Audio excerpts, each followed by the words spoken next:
The alien ships appeared without warning at the edge of human space. They were massive, gleaming vessels that dwarfed anything humanity had ever built. The Calreth Empire had arrived, and they brought with them a simple message: surrender or die. Commander Jake Morrison stood on the bridge of his ship, the Valiant, reading the alien message for the third time. Around him, his crew worked quietly, checking weapons and preparing for what everyone knew was coming. Jake was a tall man with gray hair and calm eyes. He had spent 20 years in the Space Force, but he had never fought aliens before. Nobody had. The communication screen lit up with Admiral Blake's face. The old admiral looked tired but determined. He had seen many battles in his long career, and this would be just one more. Morrison, we've counted their ships. They have 60 vessels heading your way. We have 18 ships in your sector? Jake nodded slowly. The math was not good. 3 alien ships for every human ship. What are our orders, sir?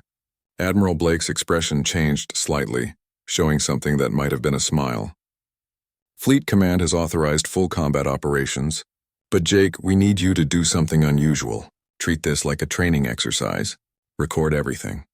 Every weapon they use, every tactic they try, every movement they make. We need to learn about these aliens. Jake understood immediately.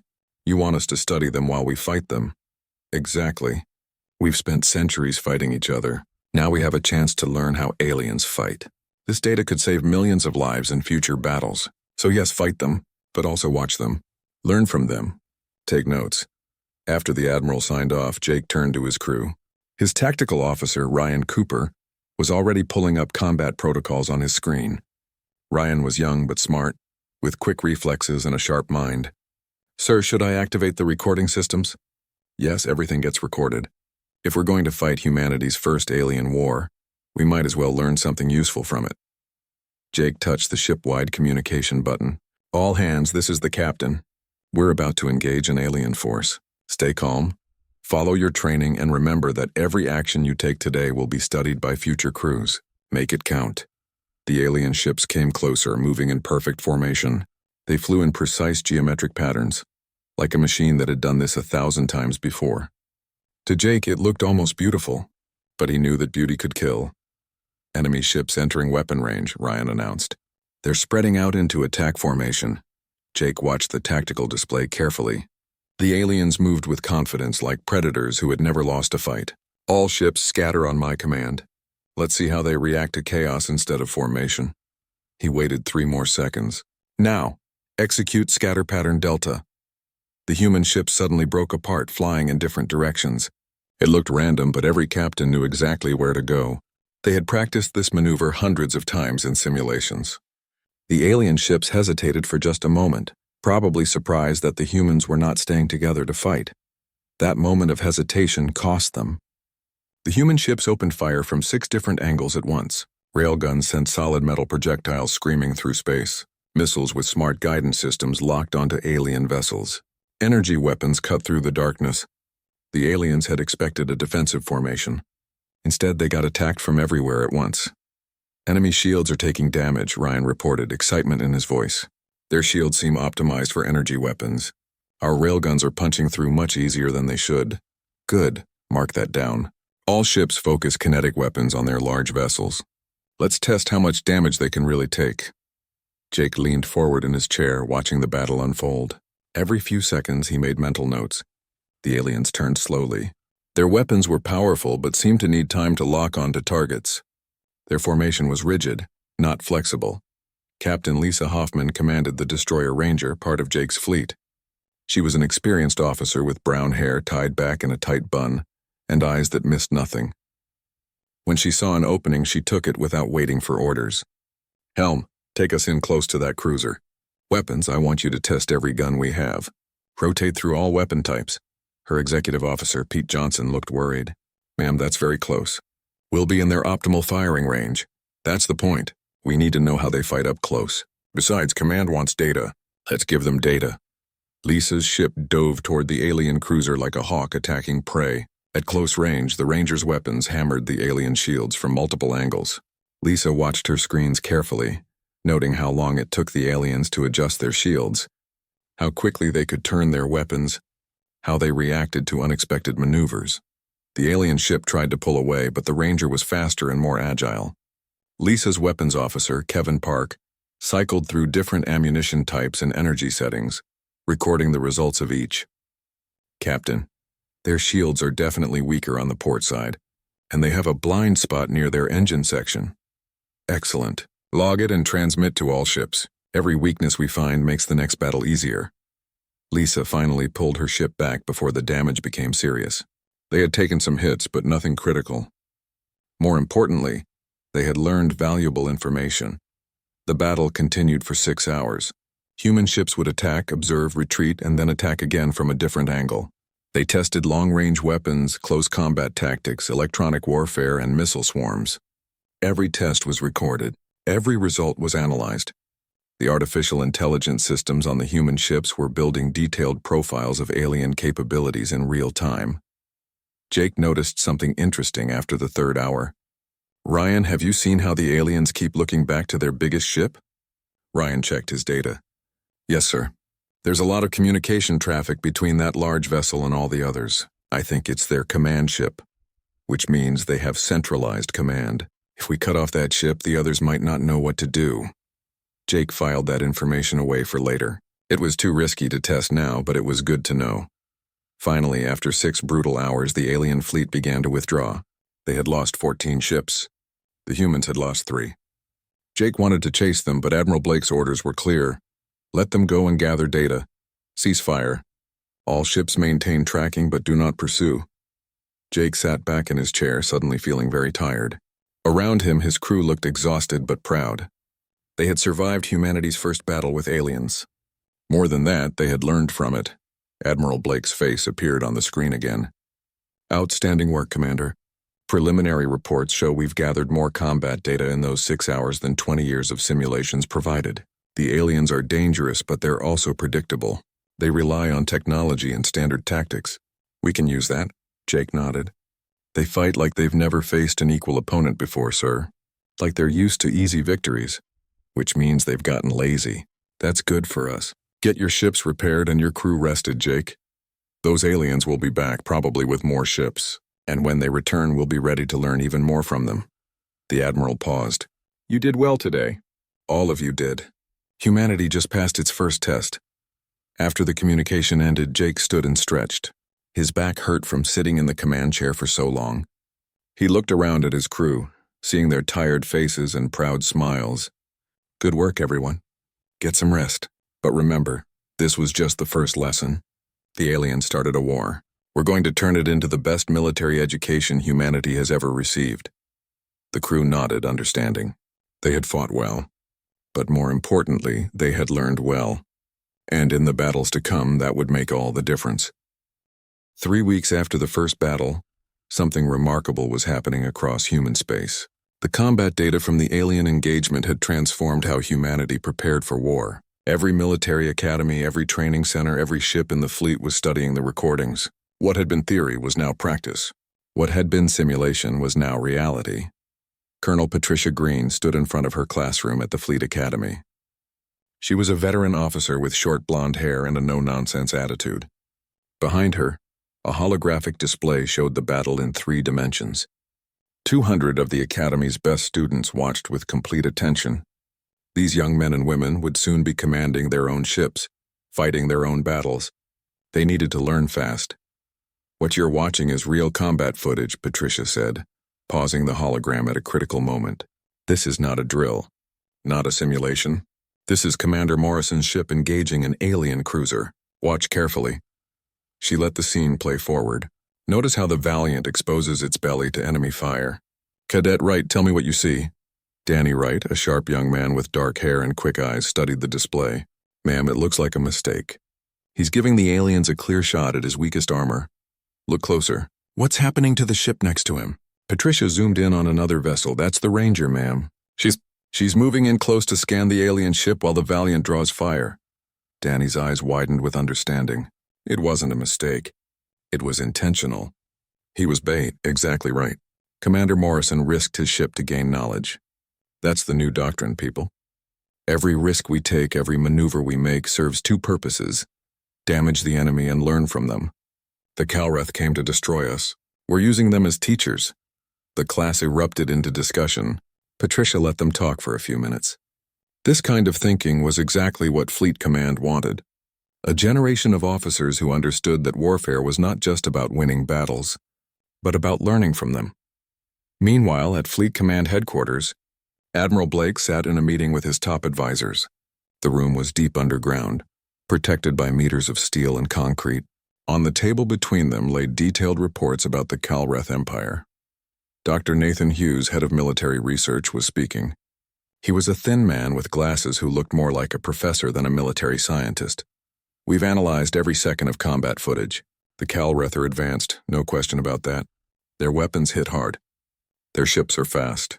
But they have significant weaknesses. Nathan pulled up charts and graphs.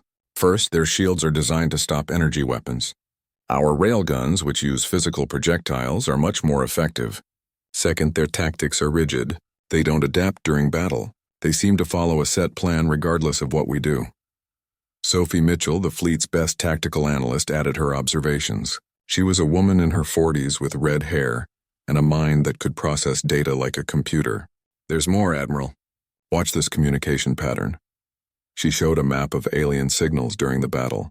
Every small ship constantly talks to their biggest vessel. We think that's their command ship. All decisions flow from there to the rest of the fleet. Admiral Blake leaned forward, interested. So if we damage that command ship, what happens to the others? They lose coordination.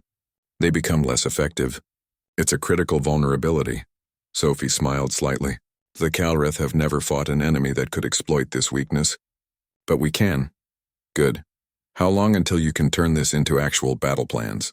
We already have, sir. We're distributing new tactical guidelines to every ship in the fleet. Within 2 weeks, every captain will know how to fight the Calreth. Blake nodded with satisfaction. The aliens gave us a gift. They showed us their strengths and weaknesses. Now we use that knowledge. What about their next move? Nathan spoke up. Intelligence reports suggest they're gathering a larger fleet. Maybe 300 ships. They're not taking us lightly anymore. 300 ships. Blake was quiet for a moment. They're trying to overwhelm us with numbers. Classic strategy. But numbers don't matter if you're using them wrong. We'll be ready. Out on the frontier, Captain Lisa Hoffman was doing her own research. Her ship, the Ranger, had been repaired and upgraded with new equipment designed specifically to fight aliens. But Lisa wasn't waiting for orders. She was hunting. Contact ahead, her sensor officer reported. Single Calreth destroyer, probably on patrol. Lisa studied her display. A lone enemy ship far from support, perfect. Battle stations, but hold your fire. I want to test something. Activate the new jamming equipment. Kevin Park, now her chief weapons officer, worked his controls. Jammers active, Captain. Targeting their communication and sensor systems. On the alien destroyer, warning lights suddenly flashed. Their sensors went fuzzy. Their communication with the rest of their fleet cut out. The alien crew would be panicking right now, unable to see clearly or call for help. Lisa watched carefully, recording everything. Ma'am, the alien ship is turning away. They're trying to run, Pete Johnson reported. Let them run. I want to see where they go, how they react to being blind and alone. Follow them, but keep jamming their systems. Lisa's ship shadowed the panicked alien vessel for 6 hours. Every action the aliens took was recorded.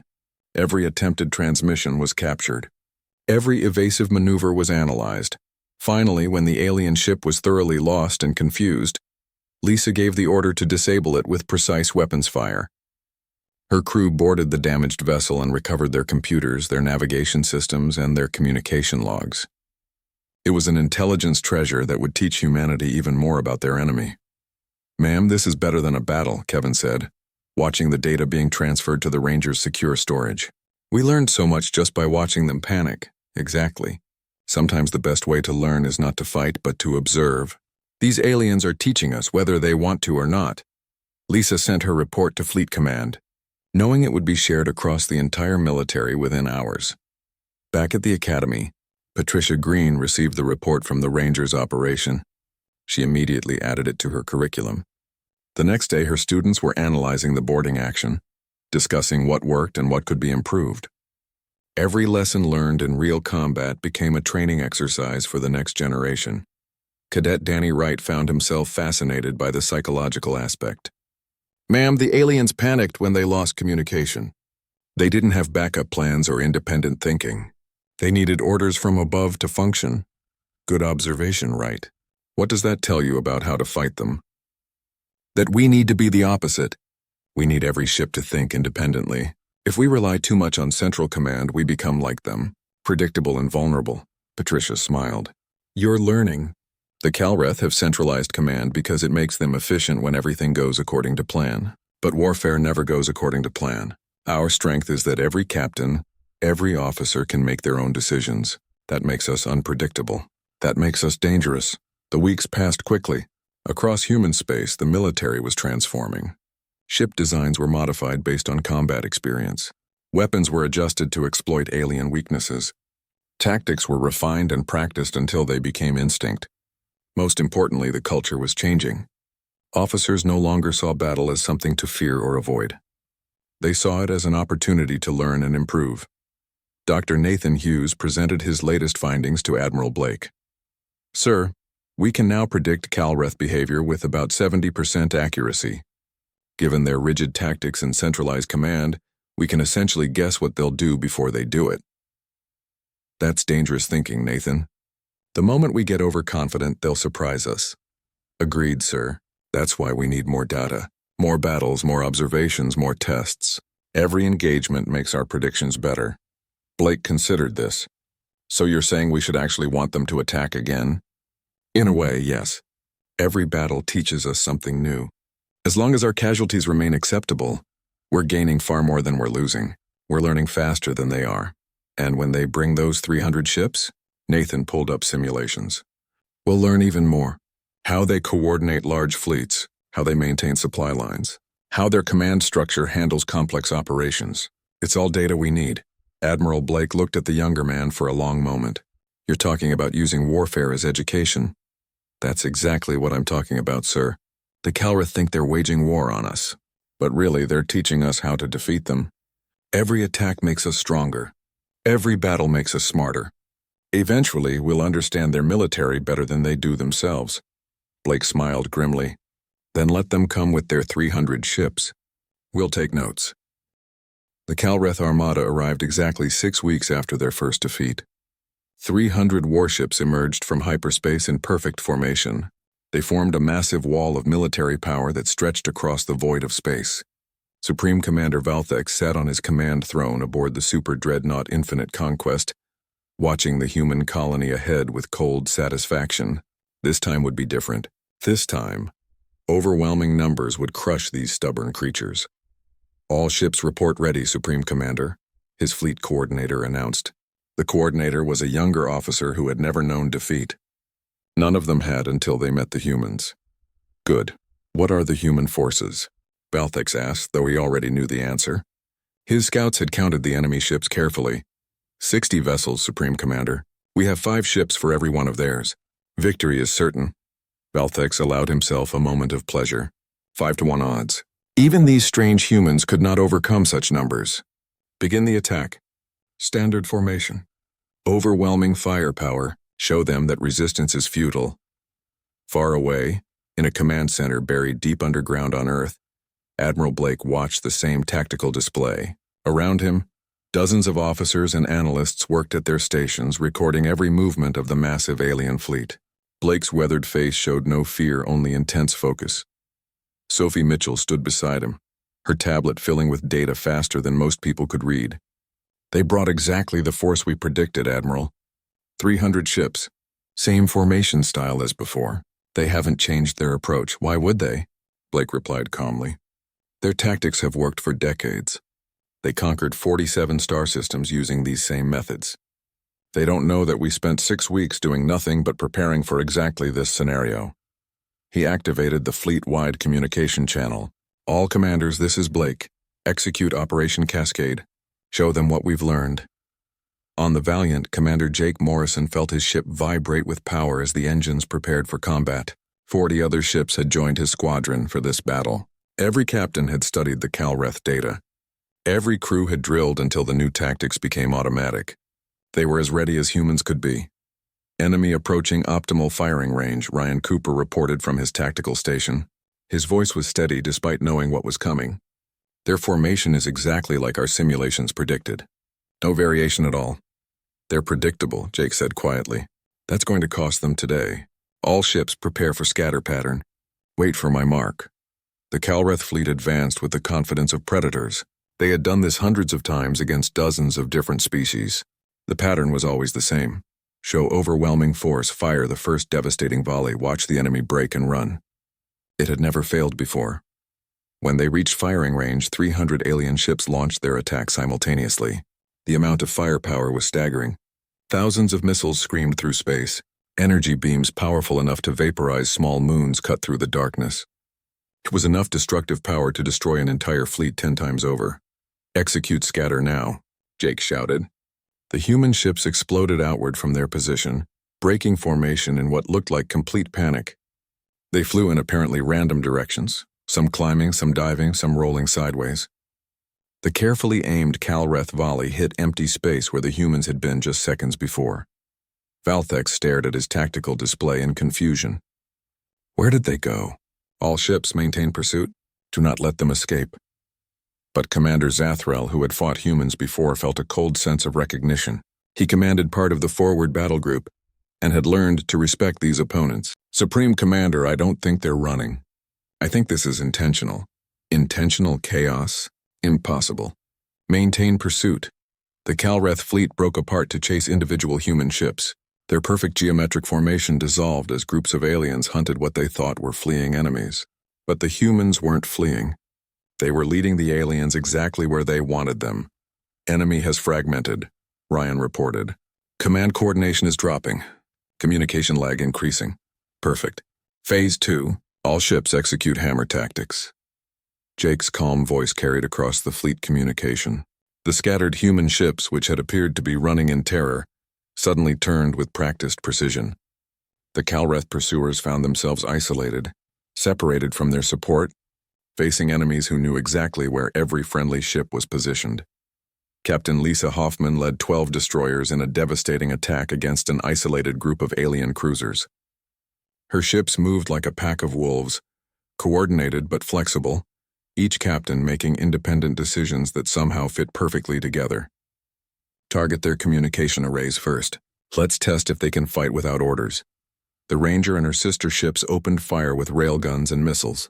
The alien cruisers, suddenly unable to communicate with their command ship, hesitated.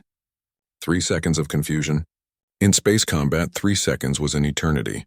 Human weapons tore into alien shields and then into the hulls beneath. 2 cruisers exploded. 3 more limped away, trailing atmosphere and debris. Communication theory confirmed, Kevin Park reported with satisfaction. Without contact to their command ship, they don't know what to do. They just freeze up. Excellent. Transmit that to all ships. Every captain needs to know this works. Lisa was already looking for her next target. The battle had just started and there was so much more to learn. Across the entire battle zone, the same pattern repeated. Human ships worked in small groups, each group independent but all following the same general strategy. They isolated alien vessels, cut off their communications, and destroyed them methodically.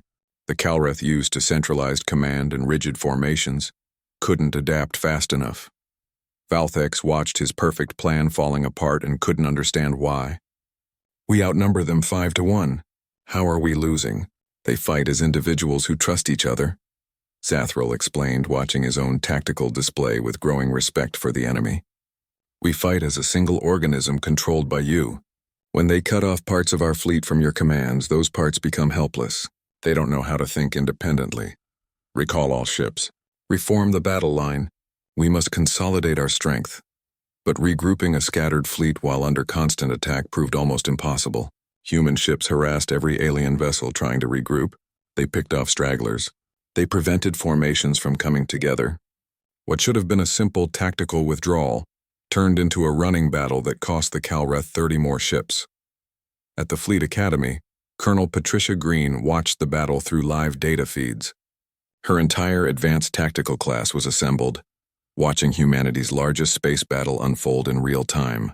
This was better than any simulation.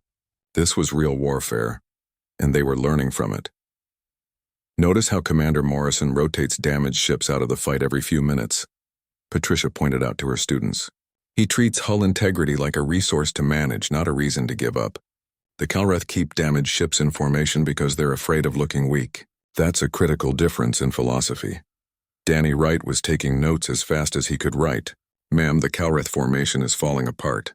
They started with numerical superiority, but they're losing ships much faster than we are. Why? Patricia asked, testing him. Because we're better coordinated. They rely on having a leader tell them what to do. We rely on every captain knowing what needs to be done. When chaos happens, we thrive. They panic. Excellent analysis, right? Remember this when you get your own command. Technology and numbers matter, but tactics and training matter more. Back in the battle, 6 hours had passed. The Calreth had finally managed to reform into something resembling their original battle line, but it had cost them dearly. 78 ships destroyed. The humans had lost only 19. The 5-to-1 advantage had evaporated like morning mist. Commander Zathril spoke carefully to his supreme commander. Sir, I believe the humans are not trying to destroy us. They're trying to learn from us. What do you mean? Watch how they fight. They use different weapons, different tactics, different formations. It's like they're conducting an experiment, and we are the subjects they're studying. Valtek stared at the tactical display, really looking at the pattern of human attacks for the first time. Zathril was right. The humans weren't fighting like someone desperate to survive. They were fighting like someone taking notes. What kind of species treats war as education? One that expects to fight many more wars. Zathril answered quietly. One that learns from every battle. We've been conquering weak opponents for so long. We forgot what it means to face an enemy that adapts. The humans have spent their entire history fighting each other. They know how to learn from conflict. They know how to turn defeat into future victory. On the Valiant, Jake received new orders from Admiral Blake. All commanders, excellent work so far. We've learned their formation weaknesses and communication dependencies. Now let's test their response to sustained pressure. Phase 3 operations begin now. Push them harder. The human ships, which had been fighting with calculated restraint suddenly. The Calreth Empire had never retreated before. In 300 years of expansion, their fleets had conquered, occupied, and dominated without ever suffering a strategic defeat. Now in the Kelris system, Supreme Commander, Valthex faced a reality that his culture had no framework to understand. They had been beaten by an inferior species using superior tactics. We must adapt, Valthex announced to his assembled commanders 3 days after the retreat. The meeting room aboard the Infinite Conquest was filled with officers, many of them injured, all of them shaken. The humans have shown us that technological advantage means nothing without tactical flexibility. We will learn to fight as they fight. Commander Zathril, now promoted to fleet coordinator, stood to present his analysis. The humans use what they call decentralized command. Each ship captain has authority to make independent decisions. This makes them unpredictable and adaptive. We must teach our officers to think independently rather than wait for orders. An older officer objected immediately. That goes against everything in our military tradition. Centralized command has brought us victory for centuries. Why abandon it now? Because it doesn't work against the humans, Zathril replied simply. Our tradition assumes we face opponents who fight like us. The humans don't. They're chaotic, creative, and constantly changing. If we can't adapt, we'll lose every battle against them. The debate raged for hours. Finally, Valthex made his decision. We will implement a training program immediately. Every ship captain will practice independent operations. We will learn flexibility, even if it violates our traditions.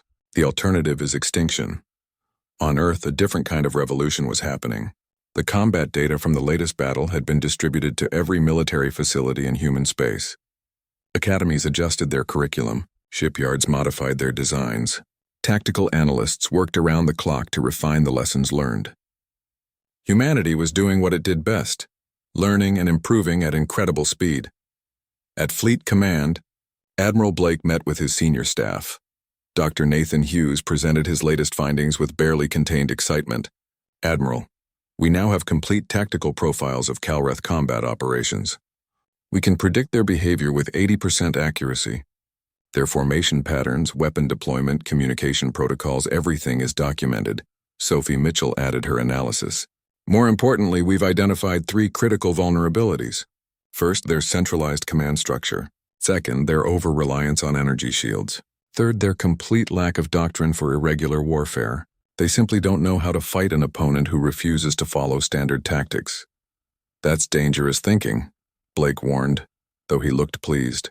The moment we assume we know everything about them, they'll surprise us. Agreed, sir. That's why we need more combat data. More battles, more observations. Each engagement refines our understanding. Nathan pulled up projections. Based on intelligence reports, the Calreth are modifying their training to be more like ours. They're trying to learn flexibility. How long until they succeed? Unknown. They're fighting against centuries of military tradition. Changing culture takes time. But we should assume they'll improve with each battle, just as we do. Blake considered this. So we're in a race. They're trying to become more like us while remaining true to their strengths. We need to stay ahead of that learning curve. Exactly, sir. Which is why we should treat their next attack not as a threat, but as the next phase of training. Every battle teaches us something new about how they adapt. Captain Lisa Hoffman was putting theory into practice on the frontier. Her ship, the Relentless, a new heavy cruiser, patrolled the border between human and Calreth space. She had standing orders to engage any alien scouts and gather intelligence. Today, she had found 3 Calreth destroyers on patrol. Ma'am, enemy vessels detected. 3 destroyers in formation, her sensor officer reported. Lisa studied her tactical display thoughtfully. 3 ships against 1, but her ship was larger, newer, and equipped with the latest electronic warfare systems. More importantly, she had 4 months of combat experience that these alien crews probably lacked. Battle stations. But let's try something interesting. I want to see if they've learned anything new. She ordered her ship to approach slowly, openly, not trying to hide. It was an unusual tactic that would either provoke an interesting response or a standard attack. Either way, she would learn something. The Calreth destroyers reacted by spreading out into a wider formation than usual. Lisa raised an eyebrow in surprise. They're not maintaining tight formation. That's new. They're trying to avoid being bunched up for our weapons. Kevin Park nodded from his weapons station. Looks like they learned from previous battles, Captain. This is more flexible than their old doctrine. Good. That means they're adapting. Let's see how far that adaptation goes. Helm, execute pattern Gamma 7. Let's probe their responses. Lisa's ship began a series of unpredictable maneuvers, testing how the aliens would react. Would they follow rigid doctrine, or would they show true flexibility? The Calreth destroyers responded with unexpected creativity. They didn't maintain perfect formation. They didn't wait for obvious commands. They moved independently, trying to surround the larger human ship. It was still somewhat mechanical, but it showed real improvement from their earlier rigid tactics. They've definitely been practicing, Pete Johnson observed. This isn't the same enemy we fought 4 months ago. No, it's not. Which makes them more dangerous but also more interesting. Lisa engaged the enemy with careful precision, testing different weapons and tactics while observing their responses. The battle lasted 2 hours. The Calreth destroyers were eventually driven off with heavy damage, but they had shown real skill and adaptation.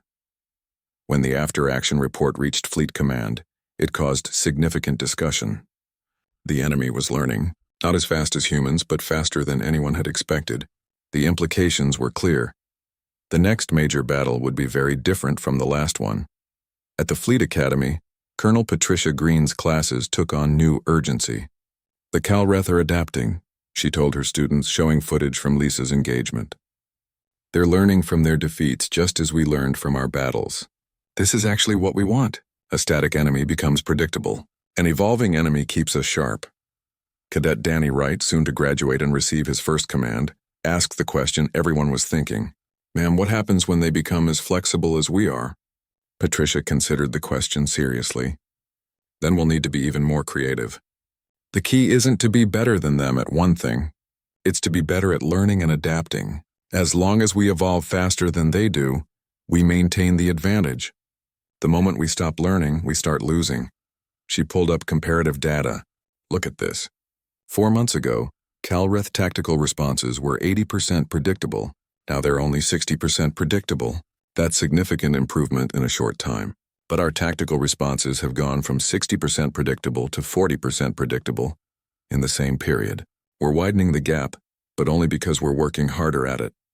The class absorbed this information soberly. They had grown up thinking of war as something to win or lose. Now they were learning to think of it as an ongoing process of learning and adaptation. The side that learned faster would eventually prevail. Regardless of initial technological advantages, Dr. Nathan Hughes made the same point in his briefing to Admiral Blake. Sir, the Calreth are improving at approximately 30% the rate we are. If we maintain that differential, we'll always stay ahead. But if they figure out how to learn faster, this war could go on for decades.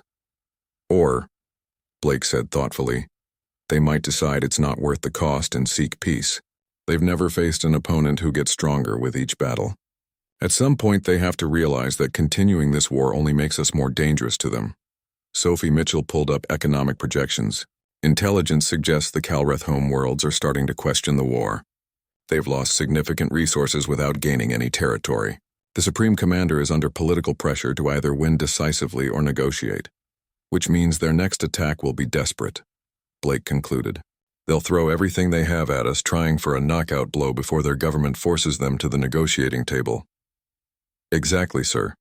Intelligence estimates they're assembling 600 ships for a final assault. Twice what they brought last time, Blake smiled grimly. 600 ships. That's 600 opportunities to learn. If they want to give us more training partners, who are we to refuse? The message was clear throughout the human military. The Calreth were coming with everything they had. Humanity would be ready, not with fear, but with the eager anticipation of students facing their most challenging exam yet. Every battle was education, every engagement was training, and the final test was approaching fast. 4 months after the first battle, the Calreth Empire launched what they believed would be their final assault on human space. 600 warships emerged from hyperspace in the Perseus Reach, a coordinated fleet strike designed to overwhelm human defenses through sheer numbers and newly adapted tactics. Supreme Commander Valthex had spent the last 2 months drilling his forces in flexible combat operations. They had studied human tactics, practiced independent action, and learned to be unpredictable. This time would be different. Admiral Blake stood on the bridge of the Defender, humanity's newest and most powerful warship. The dreadnought had been designed using every lesson learned from 4 months of combat. Around him, 240 human vessels prepared for battle. These weren't the same ships or crews from the first engagement. Every officer had combat experience now. Every tactical manual had been rewritten. Humanity had been transformed by war into something far more dangerous than they had been before. Their formation is unusual, Sophie Mitchell observed, studying the tactical display. Multiple independent battle groups, no rigid geometry. They're trying to fight like we do. They learned. Blake acknowledged. Good, that means this will be interesting. All fleet commanders implement adaptive response protocols. They want unpredictable? Let's show them what unpredictable really means. Commander Jake Morrison, now promoted to captain and commanding his own battle group, received his orders with satisfaction. 30 ships under his direct control, each captain personally selected for their combat record. They've been practicing flexibility for 4 months, he told his squadron via secure channel. We've been living it our whole lives. Let's educate them on the difference. The Calreth advance was unlike anything they had done before. Instead of a unified assault, multiple independent groups approached from different angles. They varied their speeds, altered their formations, and showed real tactical creativity. Valthex had been a good student. His forces had learned much about fighting like humans. But learning to mimic flexibility and truly understanding it were two different things. Human forces responded to the alien attack not with practiced maneuvers but with instinctive adaptation. Each captain made independent decisions based on immediate circumstances. There was no grand plan, no coordinated strategy, just hundreds of trained officers who understood their mission and trusted each other to achieve it. Captain Lisa Hoffman, commanding the heavy cruiser Relentless, demonstrated this perfectly. When 3 Calreth battle groups attempted a pincer movement against her position, she didn't call for orders or consult with Fleet Command. She recognized the pattern from her training and immediately accelerated toward the gap between enemy formations. Her ship cut through the opening like a knife, weapons blazing at both alien groups as she passed. They expected us to defend or retreat, she explained to her bridge crew, as alien fire flashed around them. They're still thinking in groups in coordinated plans. We think as individuals who trust our instincts. That's faster than any plan. The Calreth groups, committed to their pincer movement, found themselves firing at each other as their target disappeared. Their new flexibility had limits. They could execute complex maneuvers, but they still thought in terms of plans and coordination. Humans thought in terms of opportunity and reaction. Kevin Park watched his targeting displays light up with enemy signatures. "Ma'am, they're recovering. Reforming to pursue us, let them. We just taught them that we don't follow their expectations. Now let's teach them something else." Lisa's ship wheeled around in a maneuver that would have been considered reckless in standard doctrine, but was perfectly calculated for this specific situation. She attacked the pursuing aliens from an angle they hadn't anticipated, catching them mid-formation change when their shields were weakest. Across the battle space, human ships fought with practiced chaos. To an outside observer, it looked disorganized, even desperate, but every action served a purpose. Every risk was calculated. Every seeming mistake was actually a feint or a test. The Calreth, despite their training, couldn't match this level of combat instinct. At the Fleet Academy, Colonel Patricia Green's advanced class watched the battle unfold through live tactical feeds. This time they weren't just observing. They were actively analyzing the engagement and transmitting recommendations to fleet commanders. Months of intensive training had turned these cadets into valuable tactical resources. "Enemy Battle Group 7 is showing command hesitation," Cadet Danny Wright reported, his eyes scanning multiple data streams simultaneously. "Their adaptive responses are slowing. Probably fatigue from maintaining flexibility for 6 hours straight." Patricia checked the data and nodded approvingly. "Good eye, right? Flag it for Commander Morrison's group. That's a weakness to exploit." She turned to address her entire class. "This is what happens when you learn flexibility as a skill instead of a mindset.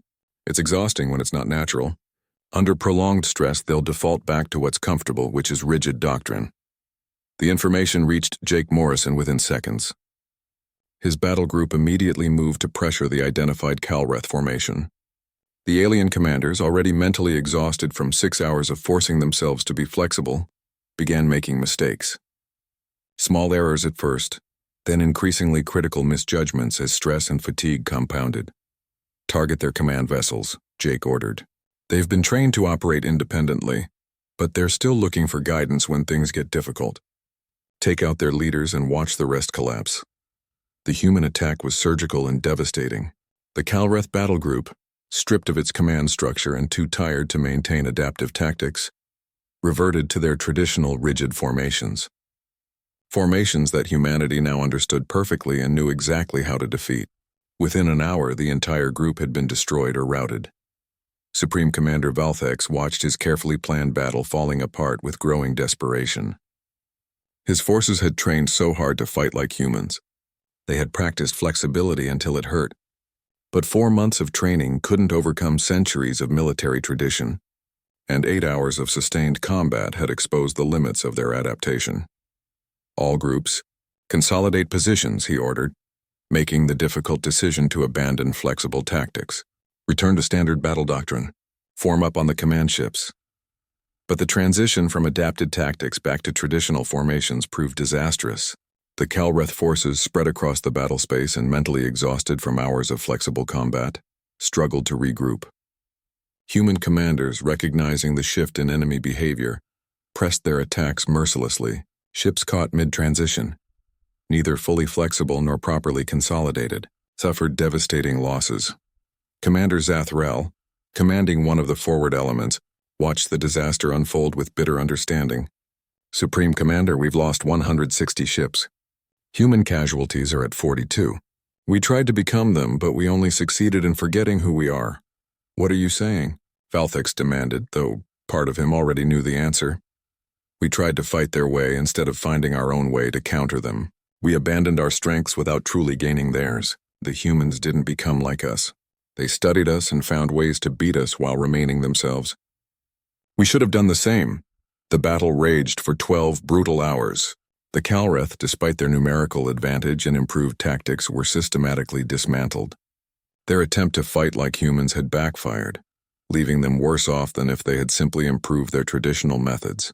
By the time Valthex ordered a retreat, he had lost 297 ships. Humanity had lost 68. The numbers told the story clearly. In 4 months of war, the Calreth had gone from losing 1 ship for every 4 they destroyed to losing 4 ships for every 1 human vessel they took down. The ratio had reversed completely, and worse, they had no new ideas left to try. They had thrown everything they had at humanity and failed. On the Defender, Admiral Blake watched the alien fleet retreat and felt no triumph, only professional satisfaction. All ships stand down from combat operations. Begin damage assessment and data compilation. Every engagement gets recorded and analyzed. Sophie Mitchell was already processing the incoming information. Sir, we have complete documentation of how they attempted to adapt our tactics. Their training methods, their limitations, their breaking points under stress. This is incredibly valuable data. Good. Distribute it fleet-wide. Every commander needs to understand not just how we beat them, but why they failed to beat us.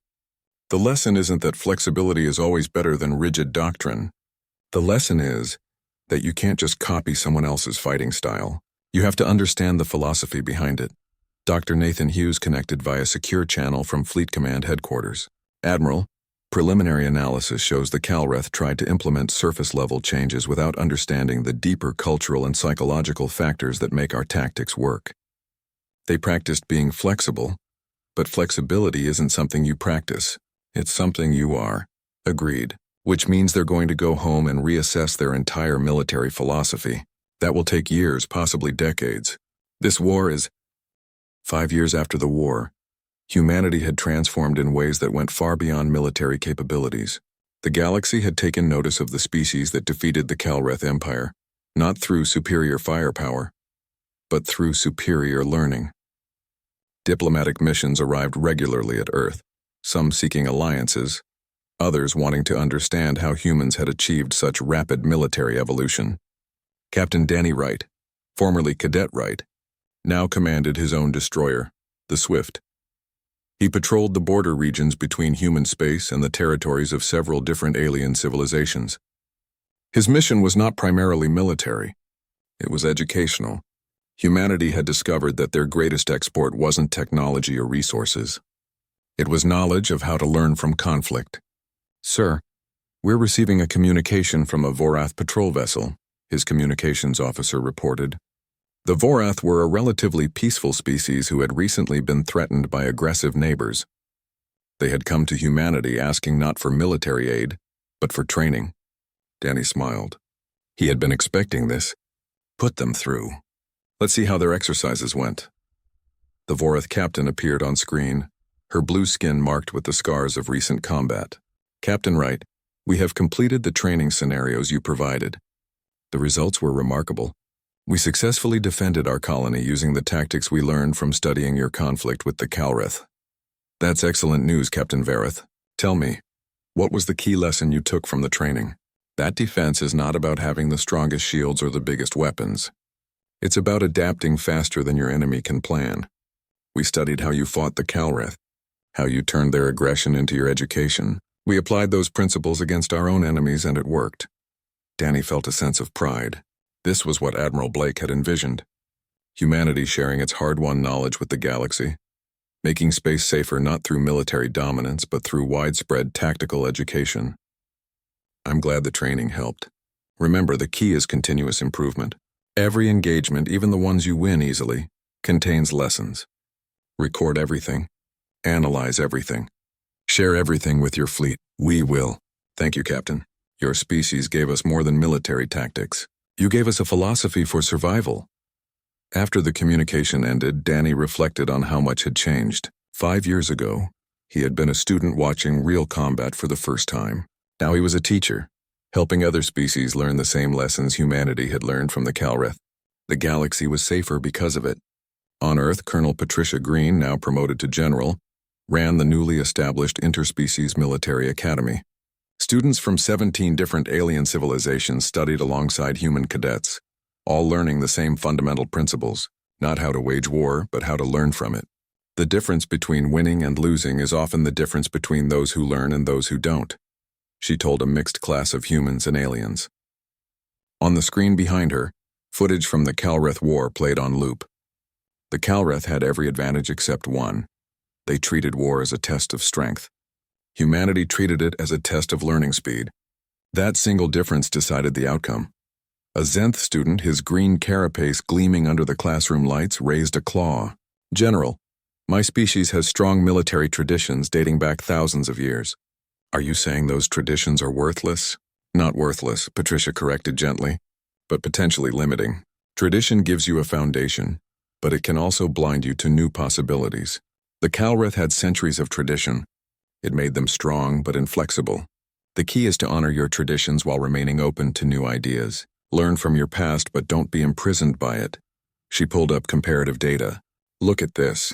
Before the Calreth War, human military doctrine was 70% based on historical precedent and 30% based on adaptation. After 4 months of combat, that ratio flipped. Now we're 30% tradition and 70% adaptation. We kept what worked from our past, but allowed ourselves to evolve rapidly. That's the balance you need to find for your own species."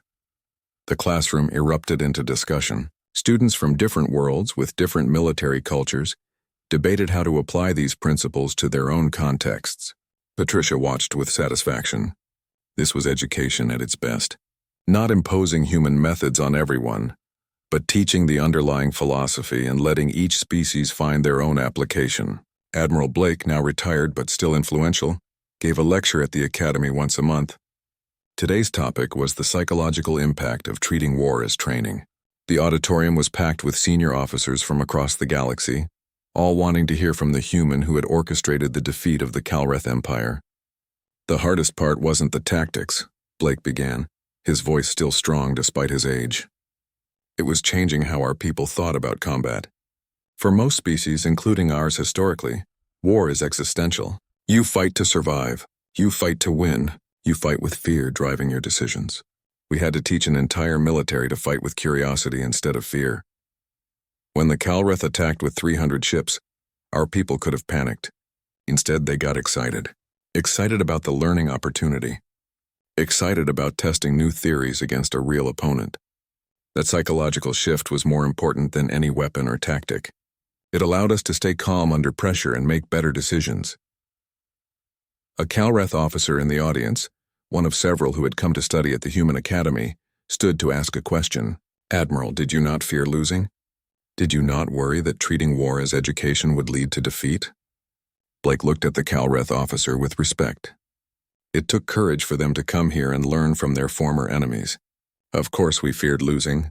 Fear is natural and healthy, but we didn't let fear control our decisions. We channeled it into focus. Every battle we fought, we asked ourselves, what can we learn from this? If we win, what did we do right? If we lose, what did we do wrong? Either outcome provides value if you're willing to learn from it. "That is difficult for my people," the Calreth officer admitted. "We are taught that loss is shameful. That defeat is a stain on honor. How do you overcome such cultural conditioning? You don't overcome it overnight. It takes time and leadership. But you start by redefining success. Success isn't just winning battles. Success is improving after every engagement. Success is learning faster than your opponent. Once your people understand that, fear of loss becomes less paralyzing. Because even if you lose a battle, you can win the knowledge that helps you win the next one." The lecture continued for 2 hours. Blake shared stories from the war, explaining not just what happened, but why decisions were made, what was learned, and how that knowledge had been applied. By the end, even the most traditional military officers in the audience were reconsidering their approach to warfare. Captain Lisa Hoffman had retired from active military service to become an instructor, specializing in close-quarters combat tactics. Her ship, the Relentless, had been preserved as a museum vessel where students could walk through an actual warship from the Calreth conflict. Today, she was leading a tour for a group of Vorath officers.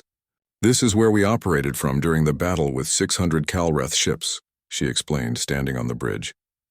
"Notice how the command structure is relatively flat. I was the captain, but during combat, every officer had authority to make tactical decisions in their area of responsibility. We trusted each other's judgment." A Vorath officer examined the weapon controls. "But how did you coordinate? How did you know what the other ships were doing?" "We didn't always know, and that was okay. We operated on shared understanding of goals and principles rather than detailed plans. Each captain knew the overall mission. How they accomplished it was up to them. This created unpredictability that the Calreth couldn't counter." "That sounds chaotic." "It was chaotic. but it was controlled chaos. There's a difference between random confusion and deliberate flexibility. We practiced working together so much that we developed an instinctive understanding of how our fellow captains would react. It wasn't telepathy. It was just really good training and mutual trust. Lisa showed them the weapons station where Kevin Park had worked, the damage that had been carefully preserved as part of the historical record. This station took a direct hit during hour 11 of the battle. Lieutenant Park kept operating with a broken arm and cracked ribs because he understood that his job wasn't just firing weapons. It was gathering data about enemy responses. Even injured, he collected valuable tactical information that helped other ships. The Vorath officers looked at each other with new understanding. Warfare wasn't just about individual heroism or following orders. It was about every person understanding their role in the larger mission of continuous improvement. Meanwhile, in Calreth space, a quiet revolution was taking place. Commander Zathril, now Supreme Commander of the reformed Calreth military, had spent 5 years rebuilding their entire approach to warfare. It had been painful, controversial, and difficult, but necessary. We based our military power on technological superiority and rigid discipline for 300 years, he told his senior officers. It brought us 40,